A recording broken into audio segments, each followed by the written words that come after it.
Good morning. Okay, so another privilege po sa atin na binibigay po sa atin ng ating Panginoon na makapag-share ng gospel, makapag-preach. Kasi po si Pastor Vic, as we all know po, ay nasa Bulinaw kasama po ng ibang mga pastor na doon po ay nagmi-mission. So, yun po, gaya nga po ng sabi ko, ito po ay pribilehiyo. Kumbaga sa pagkain, ibang lasa naman ng inyong matitikman. Sana hindi po kayo ang tawag dito, mabusog po sana kayo. Sa pamamagitan ko lamang ay siyempre galing pa rin yan sa ating Panginoon. And maaari po ba tayong yumuko? Samahan niyo po ako sa panalangin. Panginoon, salamat po sa umagang ito. Gabayan niyo po kami. Patawarin niyo po ako. Unang-una sa lahat, sa aking mga nagawang kasalanan, Lord God, bigyan niyo po ako ng motivation na nakapokus lamang po sa inyo sa umagang pong ito, and also the listeners, ang aming mga members, Lord God, na nawa po, mahayag ang iyong salita, Panginoon, ikaw lang ang aming makita sa umagang ito. Patubayan niyo po ang aming pastor na si Pastor Vic and the rest of the pastors na nandun nga po nagmi-mission sa Bulinaw. Salamat po, Lord. Bigyan niyo po kami ng tenga na willing at puso at isip na sumunod sa iyo po, Panginoon, sa umagang ito. And we declare the victory, Lord God, ng gawain namin sa umagang ito. Salamat po sa mga kapatiran namin na papunta pa lang. Pakaingatan niyo po sila, Lord God. Salamat po sa pagkakataong ito na muli kami ay makakalapit sa inyo. In Jesus' mighty name we pray, amen.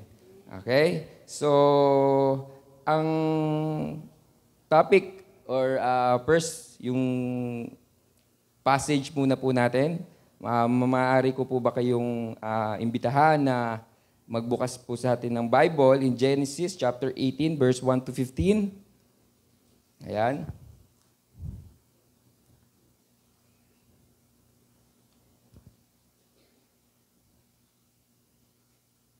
Naroon na po ba tayo? Okay. In Genesis chapter 18 verse 1 to 15. Okay.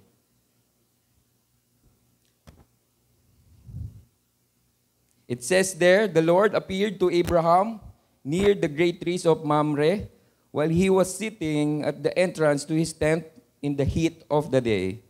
Abraham looked up and saw 3 men standing nearby. Where he saw them, he hurried from the entrance of his tent to meet them and bowed low to the ground.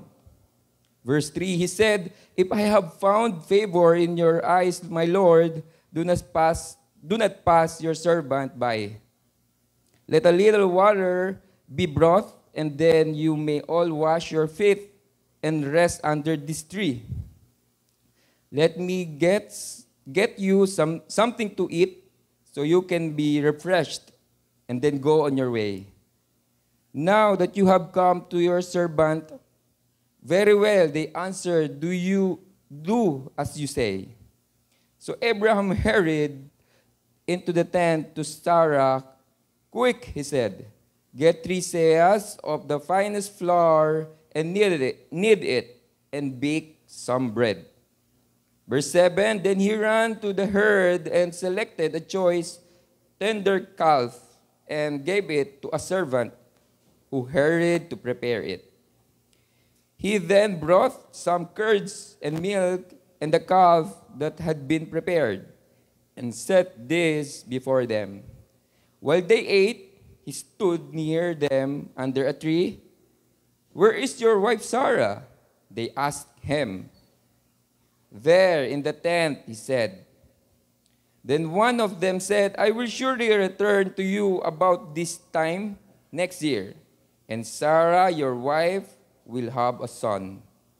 Now Sarah was listening at the entrance to the tent, which was behind him. Verse 11, Abraham and Sarah were already very old, and Sarah was past the age of childbearing. So Sarah laughed to herself as she thought, "After I worn out and my Lord is old, will I now have this pleasure?" Then the Lord said to Abraham, "Why did Sarah laugh and say, will I really have a child now that I am old? Is anything too hard for the Lord? I will return to you at the appointed time next year, and Sarah will have a son." Last verse, Sarah was afraid, so she lied and said, "I did not laugh." But he said, "Yes, you did laugh." Okay? Salamat po sa pagkabasa ng ating ang salita ng ating Panginoon. All right? This passage is a narrative. I know some of you, I believe, very familiar with this story, and for some na hindi pa po, I'll just, basically, this is a story ng mag-asawa na nagngangalang Abraham at Sarai, o si Sarah. Alright? So, ito po, we will just go back there. Masyadong mahaba, English pa. I'll give it, para magkaroon ako ng chance siguro sa Tagalog, mas maganda. But some of you, meron sigurong Tagalog Bible. May tatlong anghel na pumarito, na dumuting sa parating malapit sa tent. Kasi nung time na yon, ganun lang naman ang mga tahanan or tinutuluyan ng mga tao. Okay? Si Abraham, kilala po natin siya, di ba? Ano ang tawag sa kanya? Father Abraham, have many sons. Di ba? Many sons of Father Abraham. Uy, maganda po ko dito. Parang pwede na ako sa music. Okay? So, ito yung pinaka-familiar na kwento sa buhay ni Abraham. I believe, kasi ito yung time na they are struggling. Especially, his wife, Sarah. Okay? This morning, ang topic po natin, yun na rin po ang ating theme, is about attributes of God. And my topic is high view of God, overpower disbelief. As we read a while ago, nagkaroon ng hindi paniniwala o yun nga, disbelief ang asawa ni Apostle Abraham. Okay? As my introduction, naglagay ako dito ng famous quotation. Sabi dito, kailanman, ayan, ay hindi maitatama ng mali ang isa pang pagkakamali. Napaka-drama, di ba, Sister Deaconess Badet? Basahin ko nga ulit. Kailanman ay hindi maitatama ng mali ang isa pang pagkakamali. Okay? Disbelief. Naniniwala po ba kayo? Ang hindi paniniwala o pagbibigay ng 100% na faith sa isang tao, kay God ito ay kasalanan, o ito ay pagkakamali. Saan po natin ito madalas narinig? Siguro nabasa nyo sa Facebook, sa TV madalas po yan, sa mga drama, mga teleserye. And even sa totoong buhay, hindi ko natatanungin kung sino na nakapagsabi sa inyo yan. Yung asawa ko, nasabihan na ako niyan. Ibang ano lang, ibang mga wordings. Pero siguro doon pa rin yung meaning niyan. Wag nang magtinginan yung mga mag-aasawa. Sa tatay, saka sa anak, nasabihan din ako ni Pastor Vic niyan. Naalala ko. Hindi ko na anuhin sa inyo. Alright? So, yun pa yung mga dati natin, syempre, mga kabataan, masyado tayong tawag dito, mabarkada. So, ayan. Bakit ko po nilagay yan? Yun nga po, because we are talking about, nagkaroon kasi dito ng pagkakamali or disbelief nga po yung isang character na binanggit po natin, yung asawa po ni Abraham. Now, we have a question to answer. Ito naman po yung mga bagay na gusto nating sa umagang ito ay ma-remind tayo. God wants us to be reminded of God's attributes, characteristics. Sabi po dito, what are the attributes or characteristics of God manifested in Abraham and Sarah's account according to the passage? Number one, God is everywhere. Sa mga theologian, very familiar tayo sa mga terminologies na to. Omnipresent God. God is everywhere. Naniniwala po tayo doon. Sa verse 1 and 2, sabi doon, and the Lord appeared unto him, to Abraham, in the plains of Namre, sa ilalim ng puno na yon, ng isang puno. Okay? So, dito, pumapagitna sa atin ng Panginoon. Alam ko po, naniniwala po tayo doon. Kahit saan tayo magpunta, God is everywhere. May nagtanong pa sa atin, pilosopo, during our pag-aaral natin ng doctrine. Di ba? Iyan, sinabi, God is omnipresent God. Came from the word presence, omni, unlimited, or everywhere. Sabi dito, brother, pastor, si Lord po ba na makikita rin sa beer house? Nako, patay tayo pag di tayo nag-aral ng Bible, hindi tayo nag-doctrinal or nag-theology. Sino po ang makakasagot? Wag na po, baka sabihin nyo, opo. Tama naman po, andun po si Lord. Kasi God is everywhere eh. Pero hindi po siya kagaya natin ng mga makasalanan na nandun. Okay? Dahil siya po ay blameless, siya po ay makapangyarihan, so wala lang po sa kanya yun. He's spirit na po. So God is everywhere. Yan po yung una kong pong nakita, una po nating makikita sa passage na binasa po natin. Sabi din po sa Psalms 131, sabi po doon, Psalms 131 indicates that God is present in every place. Number 1 po yan. Pagka meron tayong ika-counsel, pag meron po tayong kakausapin ng mga kaibigan or relative na gusto natin silang bigyan ng, what you call this one, magkaroon sila ng courage or hope. Every time they leave, every time they will go somewhere far, sabihin natin, kasama mo naman si Lord eh. Sa iyong journey, sa iyong pupuntahan, God is everywhere. Diba? Lagi natin po yan sinasabi sa kanila. At sasabihin pa natin, lalo na sa mga critical stage ng ating buhay.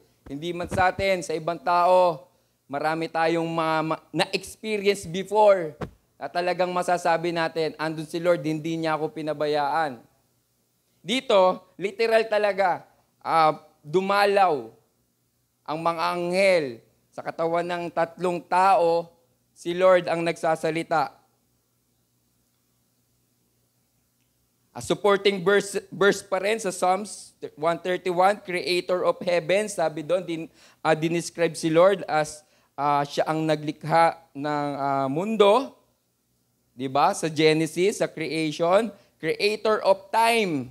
Yan, walang magsasabi sa atin, eto, ako ang gumagawa ng aking buhay, oras ko to, ako ang bahala sa buhay ko. Siya, ayan, the one without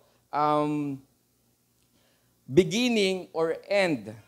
Hindi lang po pala siya sinasabi natin, He is the Alpha and the Omega, siya rin ay walang katapusan. Walang umpisa, wala rin katapusan.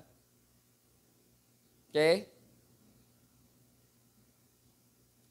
I just remember yung isang song na every time naririnig ko is talagang nare-remind ako how great God is. Isang kanta siya ng Hillsong, yung alam niya yan eh. Kantahin mo nga mamaya, di ba? So, my beginning, my forever, yun yung parang isang liner doon. Na napakaganda nung kantang yon. Kasi sa buhay natin, di ba, madalas talaga, pag nawawala tayo sa sirkulasyon, we will just always go back kung saan ba tayo nagsimula. Tama? Di ba, lagi nga sinasabi, ikaw, malayo na narating mo. Pag di ka na tumingin sa pinanggalingan mo, baka pahamak or whatever, you will always go back and go back to this one that God created you, that God created the time. Siya rin mag-aalis niyan. Yan ang nakakalungkot, nakakatakot. Lagi tayong sasabihan, nako, anong oras na? Baka maiwanan ka or ilang araw ka na lang dito sa mundong to. Tama po? So we grab the opportunity to share the gospel, to evangelize. Yan po yung lagi nating idinidikdik. Every now and then, every single Sunday service. Tama? So wala po tayong purpose kung hindi po tayo nag-evangelism. Napunta na sa topic ng evangelism yung topic ni Deacon Vivid. Okay, so sabi pa rin po dito, God has been present in the world since its creation. Nabanggit ko po nung una. And there will be never a time from which He is absent. Hindi umabsent siya si Lord. Tayo pala absent. Ako nung college pala absent. Nanonood ako ng practice ng varsity ng perpetual. Di alam ni Dad yan, di ba? Pag minor subject, di ko na-attendan yan. Kasi hapon yung training ng mga varsity. Nakikisilip-silip lang. Feeling ko, varsity na rin ako. Ayun kasi, passion ko talaga yung basketball eh. So, mali yun. Kaya tumagal ako eh. Yung 4-year course, naging 5 years eh. Buti na lang, yung nanay at tatay ko, mababait eh. Mapalad ako, napunta ako sa kanila. So, ayan. Pangalawa, ano yung nakita pa po natin na attributes ng ating Panginoon sa account ni Abraham at Sarah sa passage? God knows everything. He is omniscient God. Apaganda po nito sa mga ngayon lang po na-encounter yung salitang pong ito. Pakisulat nyo po, pakitandaan nyo po. In verse 9 and 10, it says there, the Lord already knew Sarah and God knew that she will bear a child. During that time po, ito po yung sitwasyon. Hindi po talaga naniniwala si Sarah na magkakaroon pa siya ng anak. Bakit? If I'm not mistaken, tama ba ako? Yung asawa ko magaling sa Bible eh. 100 years old na si Abraham, 90 yata si Sarah. Okay, tumama. Okay? So imagine nyo yun. Di ba? During their time, siguro, meron talagang mga ewan ko lang, kasi based on hindi naman tayo OB, pero may background tayo when it comes to medical mga ganyan. So, 'di ba? Sabi nga nila, anong age yung pinaka-ano lang talaga? Sobra na 'yon. Imposible na talaga. Imposible. Very impossible. Okay? But, eto nga po sabi niya, the Lord already knew Sarah. Hindi yun aksidente na pumunta si Lord doon. Hindi aksidente na magkikita sila ni Abraham at sasabihin niya yon, magkanganak ka. Sabi niya kay Sarah, you will bear a child. Hindi na natin masyadong dinetalye. Marami tayong makikita actually ng mga bagay na magandang pangyayari doon sa passage na yon. Actually, yung servanthood, magandang ipasok din doon eh. Kasi si Abraham, grabe siya. Pagkakita niya, this is Lord, I need to, nag-bow down agad siya, nagkumahog siya, pumunta siya sa loob, i-ready lahat ng mga kailangan pakainin, hugasan ng paa, lahat. Gusto niya, kasi alam niya na si Lord yon na kumakausap sa kanya. Okay? So, alam din ni Lord na si Abraham is, nakalagay dyan sa isang sa passage dyan, yung may favor in his sight si Abraham. God God gives favor in his sight si Abraham. So as a supporting verse, 1 John 3:20, sabi doon, for God is greater than our hearts and He knows everything. Sabi ko nga, omniscient God siya. Omniscient. Sabi yung omni, di ba, unlimited or walang hanggan. Scient. It's a root word for science. Scient. S-C-I-E-N is science. So, alam ni Lord. Science is di ba? Marami yan. Mahirap ang science. So, dapat marami kang alam. So, yun lang yon. So, sa pag-aaral natin, meron talagang mga terminologies tayo ma-encounter at yun, pag pinagsama-sama po natin yun, malalaman po natin. At meron tayong mga verses sa Bible na talagang mapangahawakan po natin. As God, as an all-knowing God, He is aware of everything about us. Naglagay po tayo dyan ng mga example. Sabi ko po dito, everything we do and everything we think, God knows it. He knows what goes on in private as well as in public. Apakaganda po nito, no? Wala po talaga tayong maililihim sa ating Panginoon. Yung very inner, ano pa yung pinaka synonym mo or word na magdi-describe na pinakakaloob-looban ng puso mo, hindi mo yan maitatago sa ating Panginoon. At yan ang magmamanifest sa isip mo, sa salita mo, sa gawa mo. Sa post mo sa Facebook, sa pakikipagkwentuhan mo sa mga kaibigan mo. Yan yon. Sa mga GC nyo, alam ni Lord yan. Sa mga GC natin, di pala ako exempted dyan. Ako, pag inopen niyo yung ano ko, yung... Ako ewan ko lang hindi nila lahat. Pero, malalaman nyo kung ano ang personality ng isang tao, open nyo yung Facebook account niya, yung messenger niya. Huwag nyo i-hack. Makita nyo lang. Pag doon lumabas, puro mga Ball is Life, mga ganyan. Sunday Club, Papawis, Gaming, mga ganyan. Yun yung magde-describe. Yun yung mga bagong So, sabi ko nga, God knows everything as an omniscient God. Preach ka ba? Okay. So, and then, number 3, meron pa po tayo isa pang nakita doon sa passage na nabasa natin.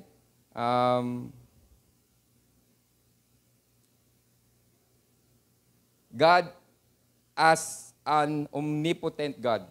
Yan. Walang hanggan po ang kapangyarihan ng ating Panginoon. Bakit po? Sarah, your wife, sabi sa verse 10, shall have a son.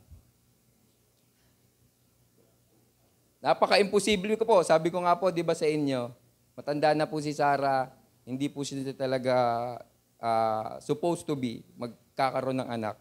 But Jesus with conviction, in verse 13 to 14, the Lord said unto Abraham, wherefore did Sarah laugh, saying, shall I of the surety bear child, which am old? Ang ibig sabihin lang po nun,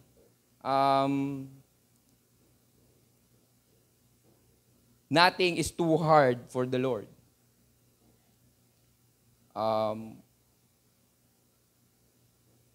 Great power, di ba? Wala po siyang unlimited, tawag dito. Yung sovereignty ng ating Panginoon is just that mind-blowing.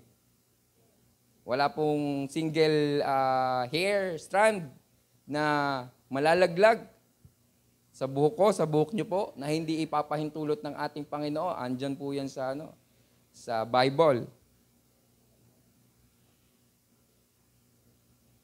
Tatlo na po yung nabanggit natin. Omnipotent, omnipresent, omniscient God. Meron po tayong supporting verses. Actually, sabi ko dito, di ba? Very familiar na kayo dito when it comes to yung mga quotation, nothing impossible with God. He is all-powerful. But ano pa po yung mga examples ko dito na pwede nating masabi na si Lord ay unlimited yung power niya? Anxieties are replaced by peace. Ito, ang pinag-uusapan po natin dito, hindi po kaperahan. Dahil wala naman po yung pera. Ito po yung mga emotions, ito po yung mga kalaban po talaga natin, na kahit may pera ka, mayaman ka, wala kang utang, maginhawang pamumuhay mo, pero pag inatake ka ng anxiety, tama po ba? Okay? Pero pag may Lord po tayo sa puso, naku po, wala kang kakakaba-kaba. Okay? Bigyan niyo po yung password ng kahadiyero niyo sa akin. Joke lang. Yung bank account niyo po. Okay? So, weight of guilt is lifted from our shoulders as we are forgiven. Napakaganda po niyan. Yung mga examples na nilalagay po natin dito. Di ba? Sabi ko nga, anxiety, guilt feeling, change attitude, transformed from selfishness to love. Yan yung mga kayang sa power ni Lord, kaya. Tao, sumuko na. Okay? Lahat po ng sumuko na dito, wag na pong mag-amen. Sarili nyo na lang po. Ako, suko na ako sa sarili ko. Totoo po yan. Di ba sabi sa, sa book ni Apostle Paul, Ayoko na mabuhay sa katawan ko. Tama? Bakit? Puro pleasure puro gusto. Ganito, sumikat, ganyan. Ako, gusto kong ganito, magkaroon ng maraming pera, mabayaran ko yung mabayaran ko yung mga pinagkakautakan namin. O, di ba? Ano pa? Pagka bayad na kami sa utang namin, syempre, masaya kang mahaharap sa ibang tao, tapos magagawa mo na yung mga iba mo pang mga gustong bagay. Tama? Pero sabi nga po dito, attitudes transform from selfishness to love. Kasi po, yung mga bagay na binabanggit po natin, it's about all our pleasure, self. Okay? But God, as powerful, all-knowing, lahat na nasa Kanya, kayang-kaya po natin. Basta magtiwala po tayo sa Kanya. And victory over temptation. Nabanggit ko po kanina, ayoko na sa sarili ko, kagaya ni Apostle Paul. Kung nakakagawa tayo ng kasalanan sa mata, sa kamay, sa katawan natin, naubos na yung katawan ko o nabubos na yung katawan nating lahat. Kung kailangan, di ba sa Saudi, puputulin yung kamay pagka steal. Ganun pa rin ba sa Saudi? Di ko nasbalit. Oo, maigpit. Di na, no? Okay? So, yan. Napakaganda, no? Lagi at lagi, mag-focus tayo sa ating Panginoon. Attributes niya lagi ang gamitin po natin as talagang weapon. Bukod dun sa mga armor of God sa Romans na inaano natin. Pero ako, I always go back, sabi ko nga, dun sa mga katangian ng Diyos na meron ako, na napaka makapangyarihan. Okay? Pumunta ako sa lugar na ganito, nabaguhan ako, nawala akong kakilala, pumunta ako sa lugar na puro mayayaman. Mayaman naman yung Lord ko kaya ko mag-feeling mayaman din. Hindi, biro lang. So, si Lord ang bahala sa akin. Maging honest ka lang. Just be who you are. Alright? So, last na nakita po natin dito, He is a loving God. Yung unconditional love of God, yung tinatawag na agape kind of love. Diba? In verse 15, the Lord gently rebukes. Dito po tayo magdedwell ng medyo konti. Hindi po sinagot ni Jesus Christ si Sarah nung sabihin niya nakita niya na tumawa, tinawanan lang ang ating Panginoon na sinabing, you will bear a child. Babalik ako dito next year. Okay? Babalikan kita.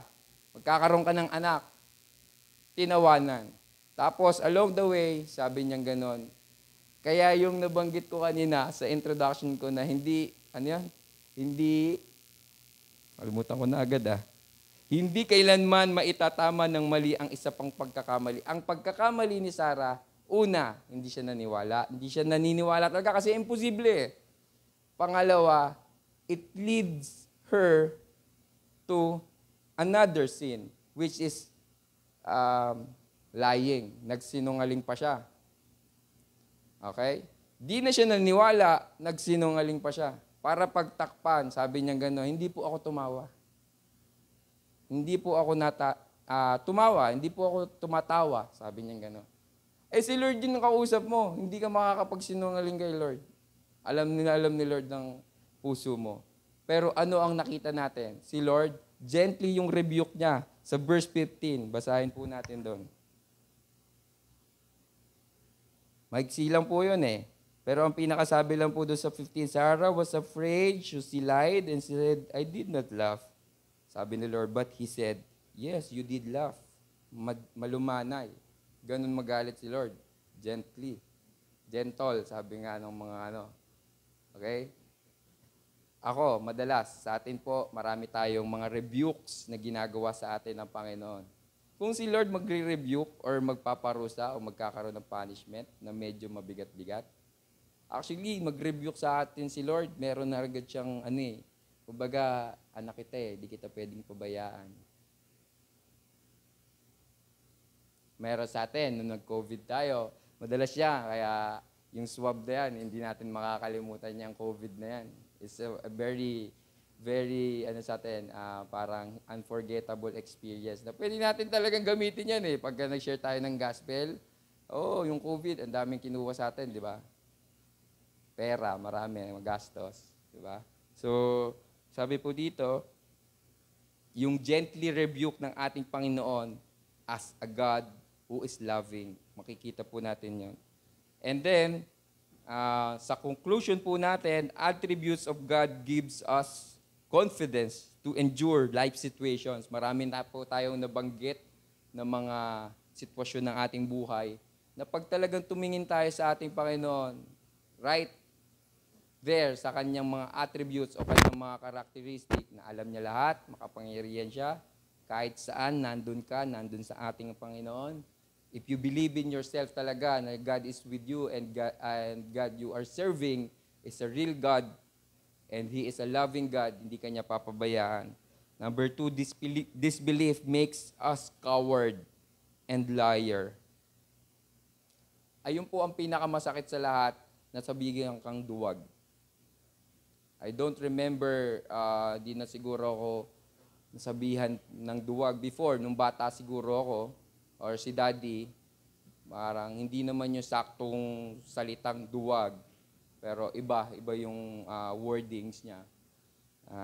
Yung liar, ano na yun, madali, ano na yun eh, common na yun eh. Pero yung sabihan kang duwag, kasi pag disbelief, di ka naniniwala, duwag ka talaga. Mahirap ang isang bagay na hindi mo pa napangahawakan. Tandaan po natin yan. Tama po? Diba, hangin. Hindi naman tayo maniniwala eh. May hangin ba talaga? Si Lord ba nagbibigay ng hangin? Hindi natin nakikita. Na ano lang natin, nai-inhale lang natin. Pero pag di ka naniwala may hangin, wala ka na, patay ka na. Medyo extreme na yung ano ko po, tawag dito, example ko. Pero sabi nga dyan, attributes of God gives us confidence. Magkakaroon tayo ng this kind of feeling na, panibagong umaga, panibagong pagkakataon para paglingkuran ko ang aking Panginoon. Yun po ba yung mindset natin every time na gigising po tayo sa umaga? Tama po? Or quota sales, mga iniisip po natin. Okay, di ko na po isa-isahin, pero pangalawa, disbelief. Ayan po yung number 1 na dapat hindi po natin sanang maranasan. Kung naranasan man natin before, ihingi po natin ng tawad sa ating Panginoon. Babalik at babalik yan eh. Totoo po yan.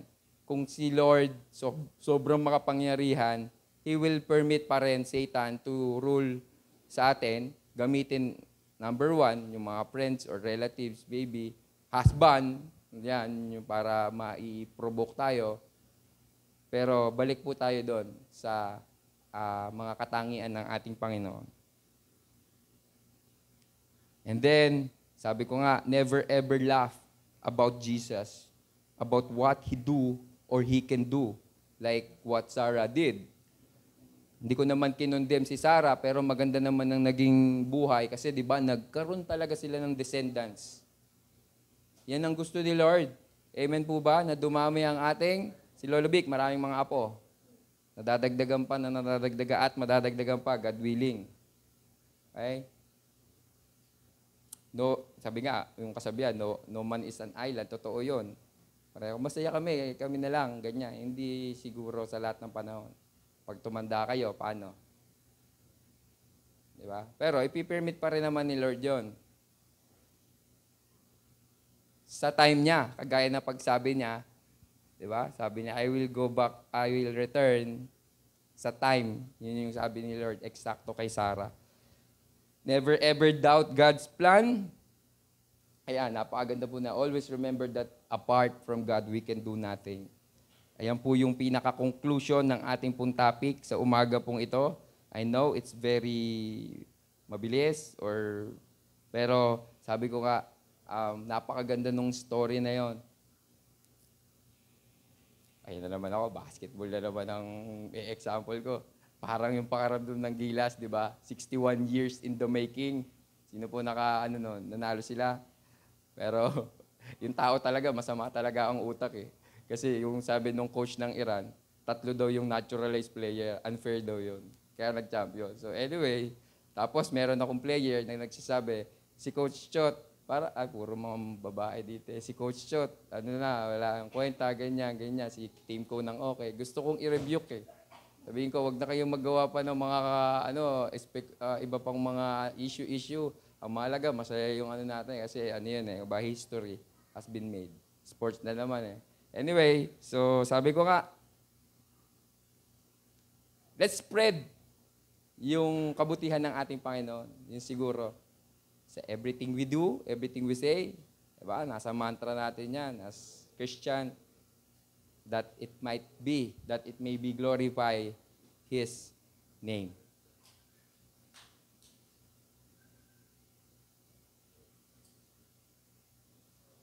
Okay, pwede po ba tayong tumayo? Salamat po sa umagang pong ito. Purihin po natin ang ating Panginoon. And may I invite po yung ating music team. Sa umaga pong ito, I just want to encourage lang po every one of us, every single one of us na to focus talaga sincerely sa ating Panginoon. Na siya po yung magbibigay sa atin ng motivation. Hindi po yung sarili po nating kakayanan, hindi po yung mga natutunan po natin.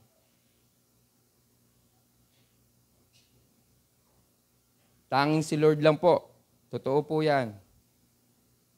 Sabi, for nothing is impossible with God, greater than our hearts.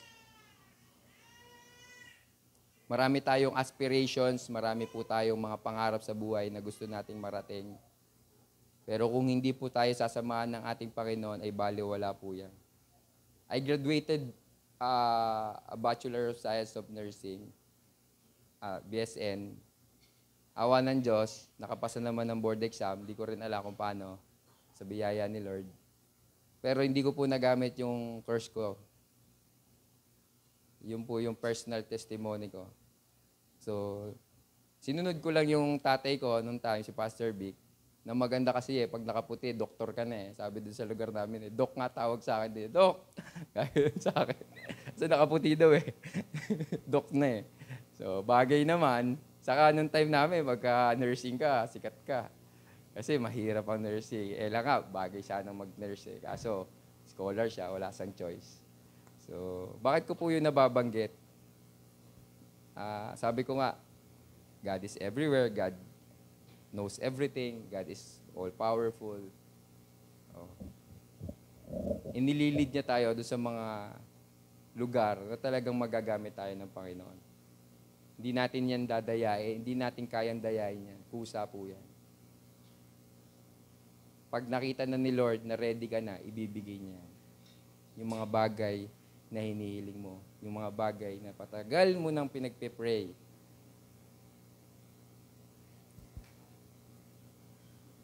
So, yun po. Pakinggan po natin ang isang awitin. Siyempre, dedicated natin po ito sa ating Panginoon, number 1. At kung alam niyo po yung song, sumabay po tayo. The message of the song is very nice.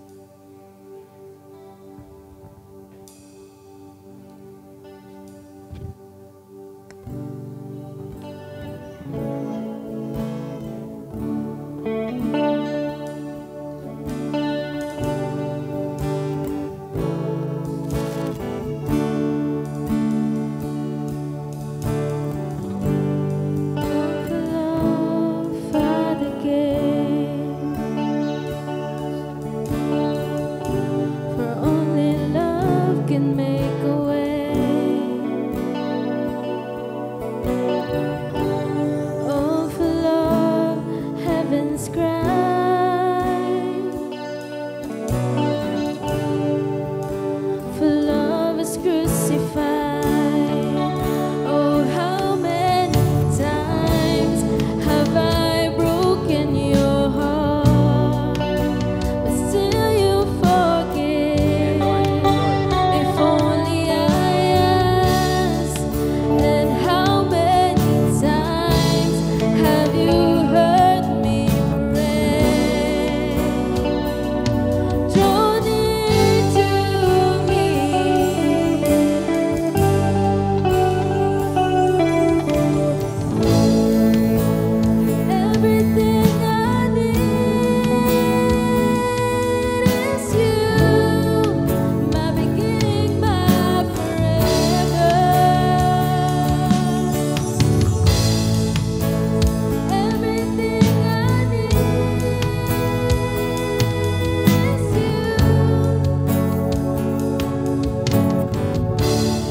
Brothers and sisters, may I pray for you po. For those na sobrang down, sobrang nag-grieve, even God grieve sa mga nagagawa po natin. Blatantly, Lord God, patawarin niyo po kami, Panginoon.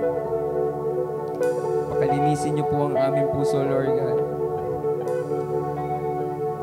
As what the song said, for how many times I have broken your heart, Lord God. Still you forgive. Thank you, Lord God, for that forgiveness, Lord God. Unconditional love of you, Lord God. Thank you for your attributes, Lord God. Everything we need is in you, Lord God. Salamat po, Panginoon. Patawarin niyo po kami. Bigyan niyo po kami ng desire. Bigyan niyo po kami ng motivation. Proper, righteous before you, Lord God.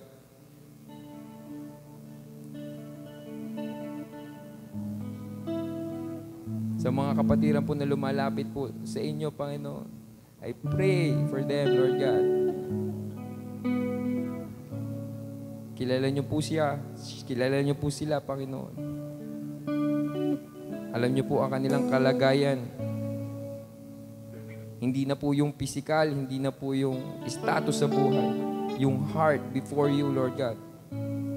Yun po ang nagmamatter most sa inyo.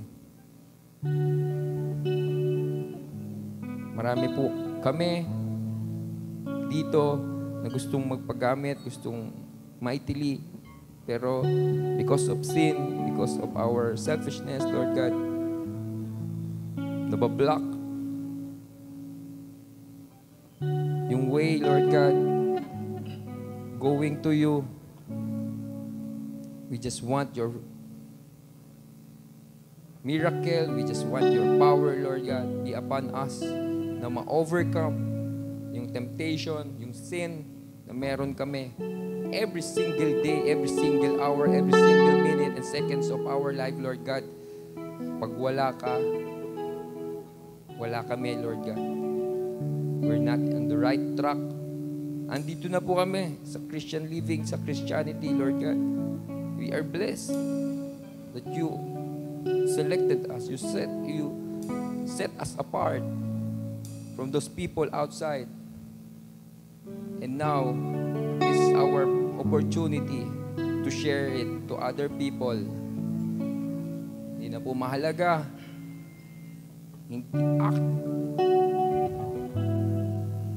To you, Lord God, hindi po mahalaga ang narating namin sa buhay. Just like Abraham and Sarah, na nagkaroon sila ng anak, literal, pero ang meaning po noon ay magkaroon kami ng disciple. Magkaroon kami ng taong ipagpipray, magkaroon kami ng tao na ilalapit patungo sa iyo, Panginoon. Descendants, yung faith, yung paniniwala, yung servanthood, yung service na ginawa ni Abraham kasama ng kanyang buong sambahayan ay nag-flourish, nagtagumpay, naging successful, at naging kilala siya sa buong lugar nila, sa iba pang mga lugar. Dahil ang Diyos na kanyang pinaglilingkuran ay buhay. Salamat po, Panginoon, dahil binigyan niyo po kami sa umagang ito ng isa pang pagkakataon na paglingkuran ka sa pamamagitan ng aming buhay habang hindi pa po huli ang lahat. Thank you, Father God, for your forgiveness, for your Son, Jesus Christ, who wash away every single dirt, every single blemish ng kasalanan sa aming puso, isipan, sa aming pagkatao, Panginoon. Ibinabalik po namin sa iyo, Lord, ang aming whole body, mind, and soul, Lord God. Sa iyo lamang po namin ito ino-offer, Lord God. Just like the offering of Abraham, yung pinaka-the best, hindi yung tira-tira. Calf. Yung pinaka-masarap na special na ihahandog namin sa inyo is yung sarili namin na maayos sa inyong paningin, Panginoon. Salamat po, Panginoon, sa inyong pagpapatawad. Salamat po sa pagkakataon ito. Nakalapit po kami through prayer, through act of service, through worship, and through doing what is your will in our lives, Lord God. We praise you. We glorify your name, Father God. Truly, you are omnipotent, omnipresent, omniscient, and ever, ever, ever loving God. That is who you are, Lord God. That is who our God is. Thank you, Father God. In Jesus' name we pray. Everybody should say amen, amen, amen. Oh, for love, say we pray. Our Father, have your way. Do they know not what they do? Let the cross torment to you.